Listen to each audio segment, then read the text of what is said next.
Hi students, in today's video we are going to talk about a question that some of you may have, and of course it's a common misconception that some students have, that engineers have an advantage. So we're going to talk about this, whether engineers really have an advantage when it comes to cracking the CAT or not. So firstly, let's understand why this misconception or why this doubt in the first place. So there are some common beliefs, right? One of the first things that I would like to discuss is this, that engineers have an advantage because 2/3 of the CAT is quant plus data interpretation and logical reasoning, right? If you look at the number of questions, roughly you can say 2/3 of the CAT is going to be topics or based on topics that fall under quant, data interpretation and logical reasoning. And because 2/3 of the CAT is this, students who have that sort of a background, especially engineers, are going to have an advantage. So that is what generally the belief is. Secondly, engineering curriculum, because most engineers would end up doing mathematics for a longer period compared to somebody who is not an engineer. There's this thought that they will be better equipped or skilled to handle mathematics. They may have subjects such as, of course, some mathematics and applied mathematics subjects at the engineering level, and even subjects such as, if you think of, say, coding, or say DSA, right, data structures and algorithms. These help them to improve their logical thinking ability and visualization skills and so on. So because they are studying those subjects, again, they have skills that are necessary to crack the CAT. Thirdly, engineering students have exposure to competitive test taking, and that is definitely true. I mean, they end up taking either the IIT JEE, or you think of some of the regional common entrances that are there. They end up taking a lot of these competitive exams and they have very decent exposure to it. A lot of them also start very early in terms of competitive exams from the school days. So yes, definitely they have a little bit of advantage on that particular front. And there is also common belief that engineers struggle when it comes to the VARC.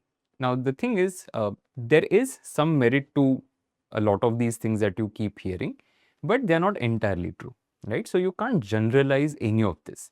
I mean, you're also going to have engineers who are not very good at mathematics.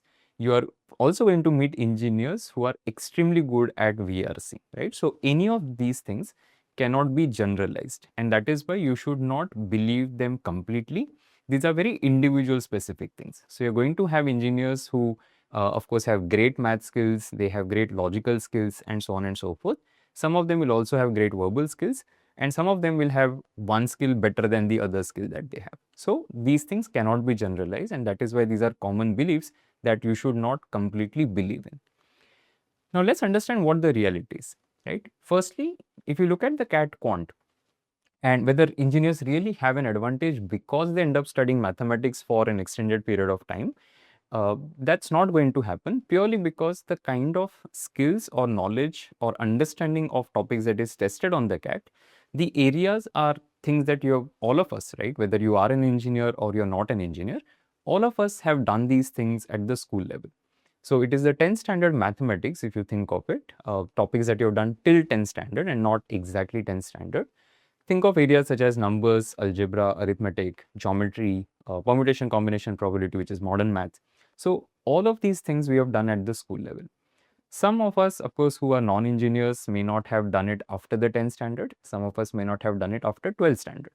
But engineers also have not technically done these subjects after 12th standard, right? Because after 12th, when you do engineering, you end up studying a lot of higher mathematics, whether in the form of, say, derivatives, integration, matrices, and so on. All of these things, right, they're not tested on the CAT. And that is why you don't have to have the knowledge of it.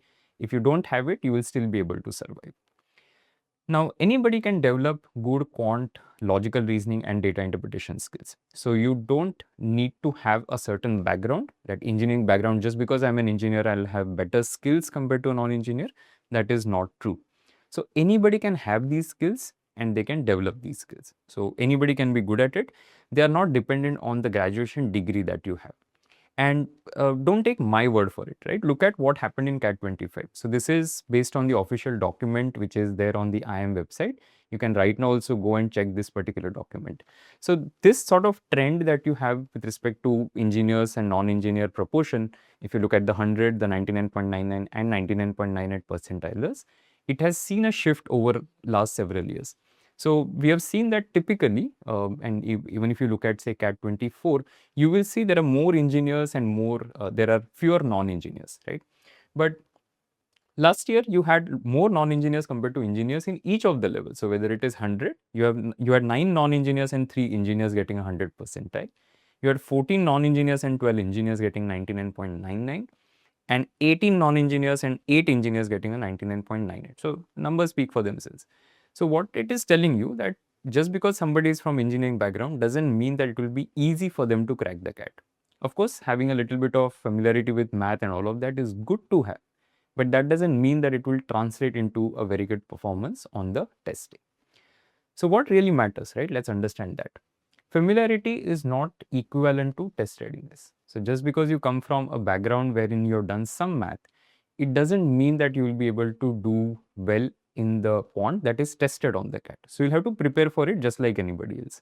So the way an engineer, a non-engineer will prepare, an engineering student will also have to prepare almost in the same manner.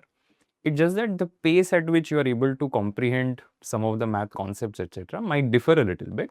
But that again may or may not happen depending on the individual, right? So you will still have to prepare. If you're an engineer, don't think that it will be easy for you to crack the quant section. So the role of the background, right, that you carry is very, very marginal. Okay, a non-engineer with strong fundamentals can always outscore an engineer. So if you're an engineer, don't be overconfident, right? So overconfidence is not going to help you. You will have to prepare a lot, just like say any non-engineer would do. The third thing is CAT has become more accessible. Now, if you look at last several years and look at the quant section, exception I think would be something like a CAT 23, where the quant section was difficult. And if it becomes difficult, right, it becomes almost difficult for everybody. It's not like for a selective set of people, it will become difficult. So in that paper, because it was difficult, I think some students with engineering background might have been benefited a little bit because of the fact that they had to persist and solve a lot of questions. Some of the questions were calculation intensive. They tested fundamental understanding very, very well.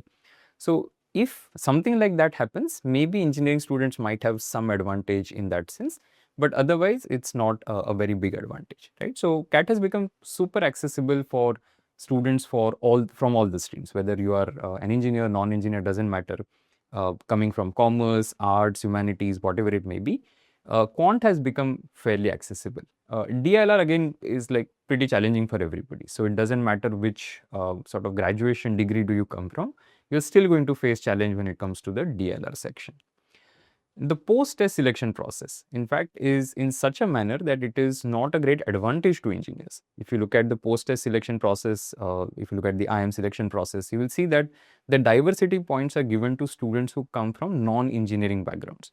So this is where engineering student will in fact have a bit of disadvantage compared to the non-engineering students. So that is why this is what really matters. So if you have this feeling that because I am not an engineer, I will not be able to do well on the CAT, or because there are engineers, they will be able to do well, and because of that in relative or percentile terms, they are going to get ahead of me, please understand that that is not the case.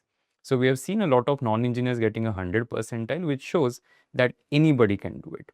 Ultimately, it comes down to your preparation level, your own confidence, and what you do on the test day, rather than the degree that you bring to the table. So if you have been thinking that non-engineers, do they have an advantage over non-engineers? I would say that you kick that myth away. Don't believe in it. Engineers don't necessarily have an advantage. Having said that, of course, one thing that I will talk about is going to be the rigor. A lot of non-engineering programs, they tend to have less rigor compared to engineering programs. Again, I'm not generalizing this, but I'm saying based on interaction with a lot of students who come from different backgrounds, some students experience that their graduation was extremely chill in the sense that they were able to do it without any significant effort on their part. So the exams were pretty straightforward, the college was not very hectic, and so on. So that is one thing that you will have to agree upon, that engineers have things not come to them in an easy manner, right? So they end up doing a lot of assignments. The subjects are pretty intense. The exams are also pretty intense. So that's one thing that they develop as part of that engineering degree. For those 4 years, they know how to really put in the effort, put in the long hours. I'm not saying other programs don't do it. For example, somebody who has pursued a chartered accountancy course has put in a lot of effort and a lot of hours, right? So we know that. But engineering students experience that a lot over the 4 years, that they have pressure of deadlines, they have exams, they have multiple subjects, they are technical subjects in nature, which means they end up exercising their brain more. So definitely there is some bit of advantage, and this thing that we spoke about in the beginning, the competitive exam understanding and how to handle competitive exams, that comfort they have experienced more compared to somebody who has not done it. So apart from these two parameters, I don't really think that engineers have an advantage. In fact, I myself, I'm a non-engineer and I've done pretty well on the CAT. So speaking from my own experience, I know that non-engineers can do well, and there is no reason why a non-engineer should be scared of an engineer. But of course, every candidate who is preparing should know that there will be somebody who will be doing better than you in terms of effort, and that is what you need to focus on. So let me put in the best effort that I can, rather than worrying about the things that I don't have any control over. So that's about it. Engineers don't necessarily have an advantage, so don't fall for that particular trap. Trust in your own preparation and see what you can do with the resources that you have. If you need any help, reach out to us. And if you have any questions, you can leave a comment. Thank you so much for watching. Wish all of you all the best, and I'll see you soon in the next video.